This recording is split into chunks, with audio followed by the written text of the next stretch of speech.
Good Shabbos. This week is Parshas Tazria, but it's also Rosh Chodesh, the first of the month of Nisan, and it's also a Shabbos where we read a special Mafter and Haftorah for Parshas HaChodesh, which is the command in the Torah of HaChodesh Hazeh Lachem Rosh Chodashim, that this is how you should establish this month as the first of the months, meaning the month of Nisan, and it's understood in the Talmud as an instruction, a command for the Bezdin, for the Sanhedrin, for the High Court, which usually had sat in the temple, to take witnesses and to establish when the new moon would start based on their testimony and their declaration.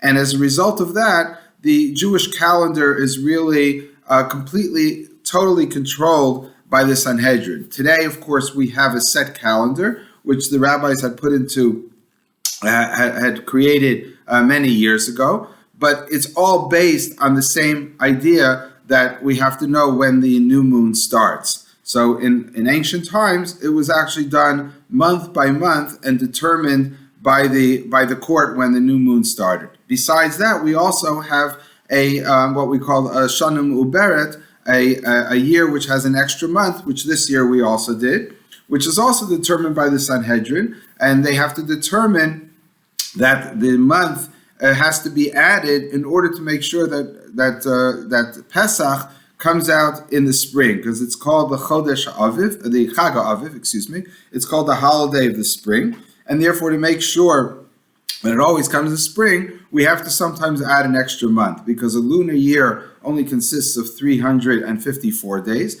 and a solar year consists of 365 and a quarter days. And as a result, there's an 11-day shortage every year, and the calendar, the lunar calendar, would start slipping behind. So every once in a while, every 2 or 3 years, and there's a 19-year cycle which we have set right now, which would make sure that the Pesach starts in the spring. We add an extra month. But what's interesting is that this is understood to be the first command in the Torah, so much so that Rashi actually asks at the very beginning of the book of Bereshis, he says, why do we need the whole book of Bereshis and part of Shemos and all these stories about the forefathers and even what happened in Egypt? The Torah, by definition, Torah means to teach the law. And if it's a book of laws, it should start off with this section of HaChodesh Hazeh Lachem Rosh Chodashim, which is in the portion of Bo in Shemos. It's telling you to establish the new moons. That's the first command. Now, there are other commands like Pru Uvu, be fruitful and multiply, but let's just leave that aside and assume that this would be the first of the commands which occurred in the desert and the beginning of the idea of a Torah, of laws which were set given by God through Moshe in the desert. But what's really fascinating is, why would that be the first mitzvah? You would think that there's so many other more important commandments that would be the first. Why would you want to start off with establishing a new moon? And I suppose there's somewhat of a simple answer. Just to explain that, I think it's important to realize that there's 3 different types of calendars we could use. One would be a solar calendar, which the secular society uses at this point, and it's set by by not only the seasons, but by you could tell by seeing which stars are in the sky at a certain time of year. But that's a little bit more difficult for a simple person like myself. I would only know the months go by, that 12 months have gone by 12 lunar months, and I would be able to eventually find out that we're slipping, because all of a sudden every 12 months it wouldn't be the same. The 12th month wouldn't be the same time of year every year. But it's harder to actually establish the solar year with exactitude. But it has been done, and it could be done, and that's one possible way of setting up a calendar. The other way, on the other extreme, is to use just a lunar calendar, which is what the Muslims do, and that's why, for example, tomorrow is the beginning of Ramadan, but next year it will be at a different time, because they have slippage because of they use solely a lunar calendar without a solar calendar. And the Jewish way is to merge the two and have the correction, as I mentioned before. And what that does in general, I think, is it puts a lot of power into our own community, it's specifically into the court and the Sanhedrin, but it's really telling us that it's not that the calendar is not completely just set by nature. It's not just as the moons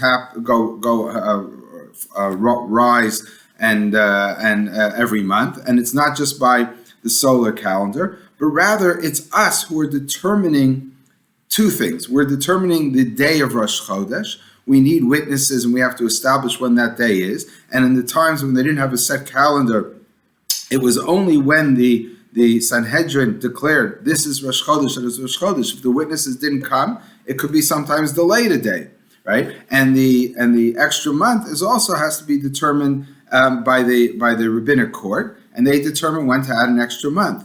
So what this, in a sense, really tells us is something which makes us stand out to a certain degree. That we're saying that the calendar and the holidays are all associated with our own determination. And I just want to make that clear also. The holidays, of course, now are completely dependent on the Jewish court because, for example, Passover is on the 15th day of the month of Nisan.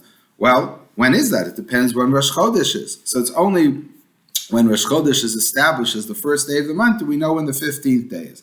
And was there 2 Adars this year or 1 Adar? Well, that would also change the date. So we see that the court really not only determines just what to call this day, but to actually decide when is there a holiday, when is there a mitzvah to eat matzah, when is chametz forbidden, and so on and so forth. So much so that in the Musaf service, the blessing that we have in the middle of the Musaf service, Baruch Atah Hashem Mekadesh, on Shabbos we say just Mekadesh Shabbos. We thank God, we bless God for sanctifying Shabbos. That's because the 7 days of the week happen no matter what we say. But on Rosh Chodesh and on Yom Tov and on the holidays we say Mekadesh Yisrael v'Hazmanim, or Mekadesh Yisrael v'Rosh Chodashim. We bless God who sanctified the Jewish people, who then sanctify Rosh Chodesh and then sanctify the holidays, because we're the ones who determine it. So maybe the message is very simple. The message is that don't think that everything that happens to us, both in the physical, our physical existence, and even in our spiritual existence, is dependent on forces outside of us, on nature or God. But rather, us as individuals, and here it's represented as the court and the Jewish people as a whole, we determine our own future. We have a say in what happens to us and in the course of our rituals, in our lives. What day is the holiday? When do we celebrate? When do we stop work? How do we act in many ways? When is Purim? When is Rosh Hashanah even? All these things are determined by us. So we have a certain amount of power, which says that we can't just assume that we have fate that happens to us, that God determines everything, but we're also responsible for everything that happens in our life. We're one of many factors, of course. There are other forces of nature, of course, help determine what happens to us in our life, but we should know that we also determine it. And therefore it's important to understand that we really control our own future. Good Shabbos.